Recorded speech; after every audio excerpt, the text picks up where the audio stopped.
Hello and welcome to the Battle Barrow and the third part of my building my own Space Crusade board. In this one we are going to be concentrating on those walls that divide board sections, and again we're going to be 3D printing these out.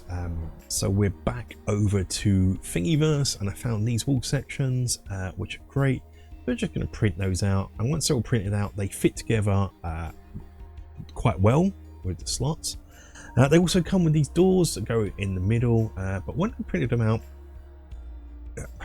the door just would not fit.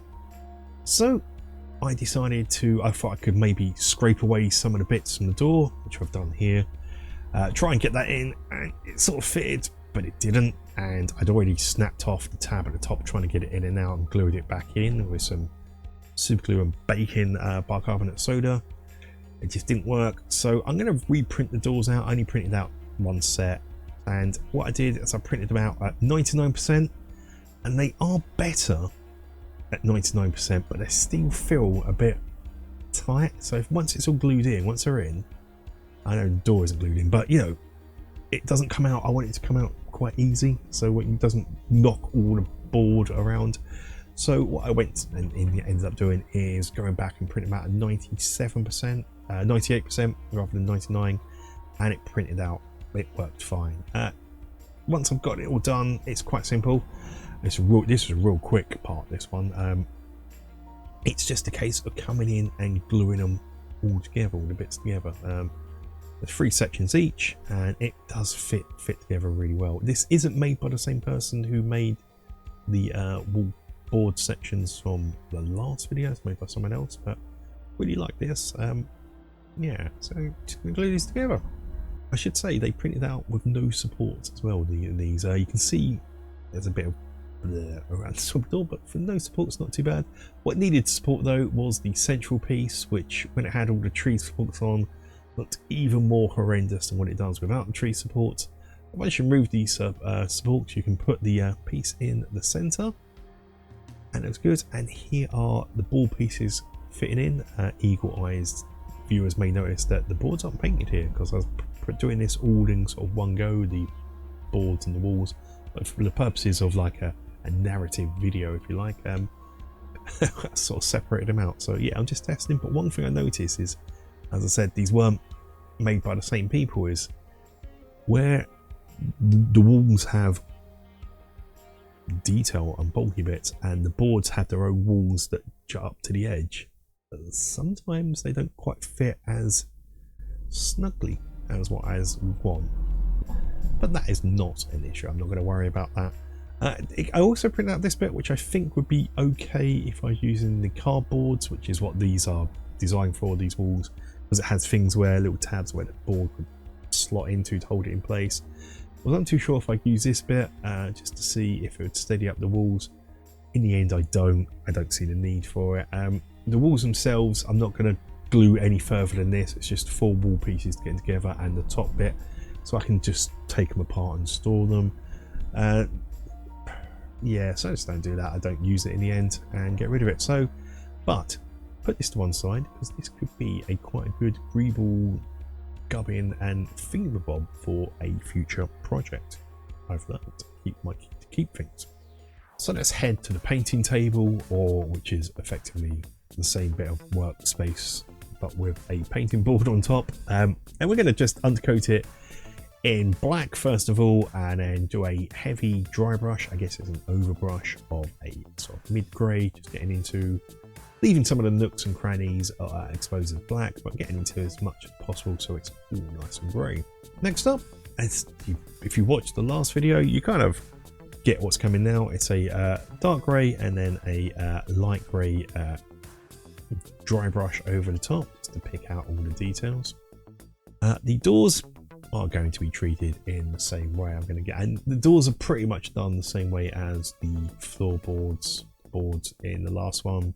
Dark grey, mid grey, heavy with the light grey around the trim. Wash it down, get some yellow contrast paint around that, and then stabby highlight with some mithril.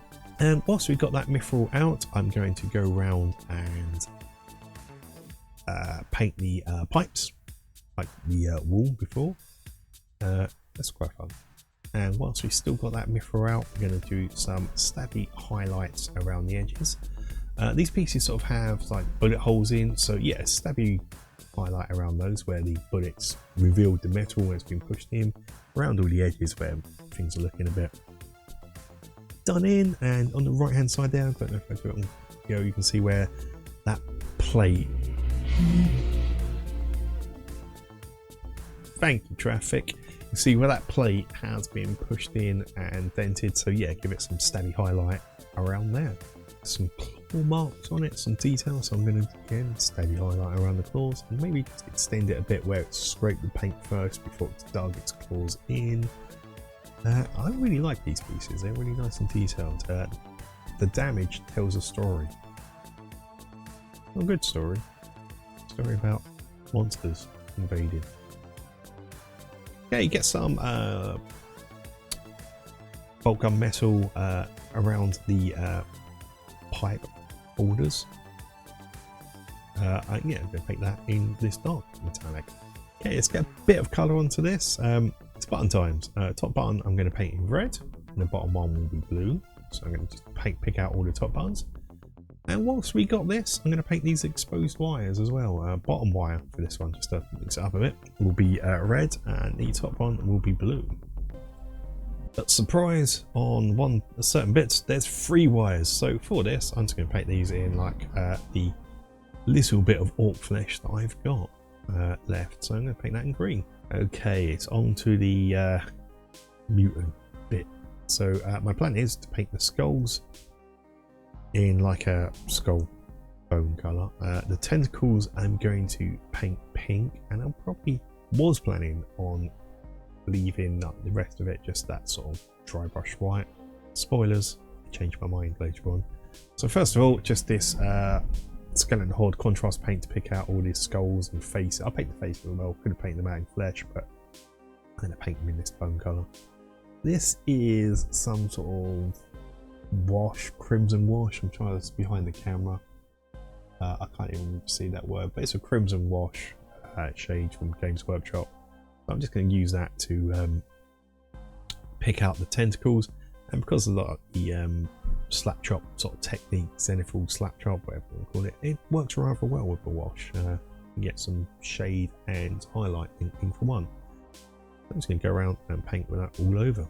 So yeah, at this stage I thought I was going to leave it with the white exposed, but I didn't. So I'm going to come in with some Rakar flesh and really water this down so it's more like a wash, again with that slap chop grey and white underneath.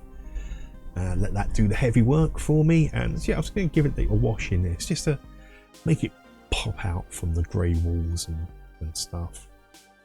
Really, I was thinking about doing this blue now because I've been looking further ahead at 40k and on. Jing Stealers, purple and blue. Let me know if you think I should change that in the comments below. Yeah, let me know if I should change it to blue. Okay, and so yeah, I'm just going to go over and paint this onto this Rakar flesh onto the wall. I quite like it, but if you think it blue would be better, I'm going to bow down to your superior 40k knowledge and paint it blue if you think it should be blue. Okay, and with that, this part's done. So I'm going to set this up next with the boards from last video and this, and that's what I'm going to do each video. So when we have a look at the thing, it won't just be the thing, it'll be the thing and the previous things. There will be things.